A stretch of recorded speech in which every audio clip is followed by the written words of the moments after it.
Congresswoman-elect Alexandria Ocasio-Cortez surprises a crowd at a Hanukkah event by saying she has Jewish heritage. People don't know about Puerto Rico, and one of the things that we discovered about ourselves is that a very long time ago, generations and generations ago, my family consisted of Sephardic Jews. The culture in Puerto Rico was that people would open their closets and there would be a small menorah inside. In a world where words are cheap, but truth costs courage, this moment says it all. Alexandria Ocasio-Cortez stood before a crowd at a Hanukkah event and suddenly announced she has Jewish heritage. And within seconds, Ben Shapiro tore through the facade.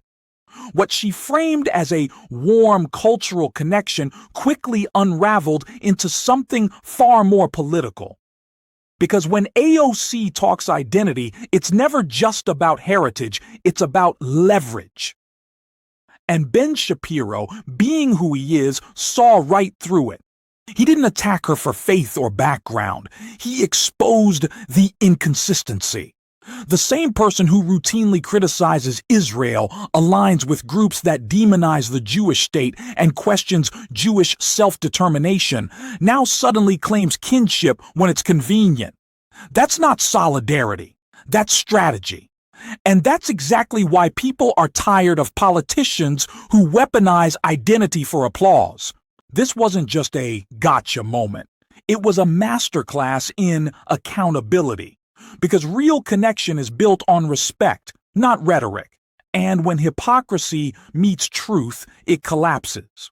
Ben Shapiro. Ben, welcome. Great to have you. I know that you've raised some concerns, or at least pointed out that this potentially does not line up with some of her political leanings.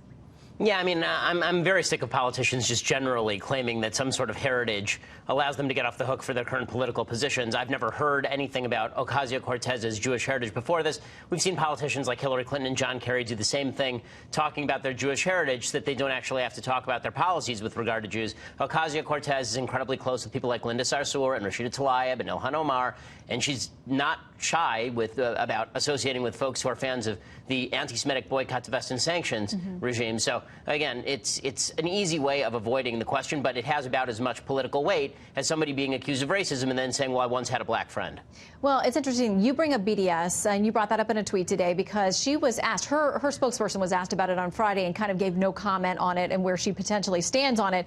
But Yoav Litvin retweeted what you had said and said this: there's no doubt Ben Shapiro is the quintessential, quote, Uncle Tom of Jews. In his mind, endorsing BDS somehow outweighs being Jewish. Poor Shapiro, he was skillfully shut down by Ocasio and still feels sore over it. Yeah, well, I mean, this is the usual line, is that if you criticize Ocasio-Cortez in any way, this is because you're obsessed with Ocasio-Cortez. Again, here's the reality. If you are in favor of boycotting, divesting, and sanctioning the Jewish state, but you're fine with everything the Palestinians are doing, the Iranians are doing, the Saudis are doing, the Yemenis are doing, the Afghanis are doing, or any other country in the region that has no human rights to speak of, but you're somehow going to boycott Israel because somebody's building an extra bathroom in Jewish East Jerusalem, then suddenly that's not anti-Semitic. Of course it's anti-Semitic by definition. I mean, the State Department says if you are to treat Israel in a way you would treat no other state, then this is the definition of anti-Semitism. BDS is anti-Semitism. And Ocasio-Cortez has not disassociated from anyone who has associated with BDS or radical anti-Israel activity. I know at one point you offered up, I think it was $10,000 that you would donate to charity for her to come and debate you. Any response on that? No, okay. and it wasn't just debating me. It was also she could come and just do an interview on my show, and I said that, you know, we could do it for no pay. I mean, but this was considered catcalling. She accused me of catcalling. I mean, has she looked at me? I'm not exactly a catcaller. The Orthodox Judaism sort of prohibits that. It does. Okay, so keep us up to date if anything develops on that front. I also want to ask you about the fact that you've been named the keynote speaker for the March for Life. It is something that we've covered for years. I've been out there many times myself. Come snowstorm or sleet or anything else that's happening in January, there are thousands and thousands of people who come here to march commemorating Roe v. Wade. They are pro-life in nature. Tell us how you came about being associated with them and what message you hope to bring this year. Well, I mean, the March for Life is an amazing event. I've been watching it for years, and I never had a chance to attend. And when they came to me and offered a keynote slot at the March for Life, I thought, what better way to bring attention to the most pressing social issue in America and of the time? It is the moral issue upon which all Americans will be judged, I think, not only in this life, but in another. And future generations are going to look back and wonder how it is that so many Americans stood by and basically shrugged their shoulders as babies in the womb were killed for the sake of convenience. So I couldn't be more excited about standing with the folks who are marching for life and standing with the unborn. I want to ask you if you were surprised at all that you got some pushback. In the Washington Post, an article by Charles Kamasi, he's a professor and he's a board member of Democrats for Life. He says, despite Shapiro's star power and stature, I consider his appearance a serious mistake for the march, one that will move us even further from being understood as the broad-based human rights movement we need to embody in order to go from fringe to mainstream. He tweeted this: "Hey, March for Life, who will be featured this year to represent the millions and millions of pro-lifers who don't identify as politically conservative?" Well, I mean, again, I'm more than happy, and I wish that there were more Democrats who identified as pro-life. But the question here is not whether it's a conservative or leftist issue. The real question here is whether it is indeed about the unborn children. And that's why whatever I've said about abortion has no relevance to Democrat or Republican other than the Democratic Party has become the party of abortion. I wish that more Democrats were pro-life. It is not my fault or the fault of Republicans that so many Democrats have moved out of the pro-life category and into the radical pro-choice category. And pretending otherwise is not going to change the facts on the ground. Well, wherever you are on the spectrum, pro-life to pro-choice, it's a really interesting event that doesn't always get covered fairly, I think, here in Washington. So I encourage people to, check it out for themselves and make an objective assessment of what goes on there. Ben Shapiro, great to see you. Thanks for coming on. Good to see you, too. Thanks so much. Let's set the record straight. Alexandria Ocasio-Cortez stood on stage at a Hanukkah celebration and shared that her family supposedly discovered Jewish roots generations ago. She painted a picture of ancestors secretly lighting menorahs to preserve their faith.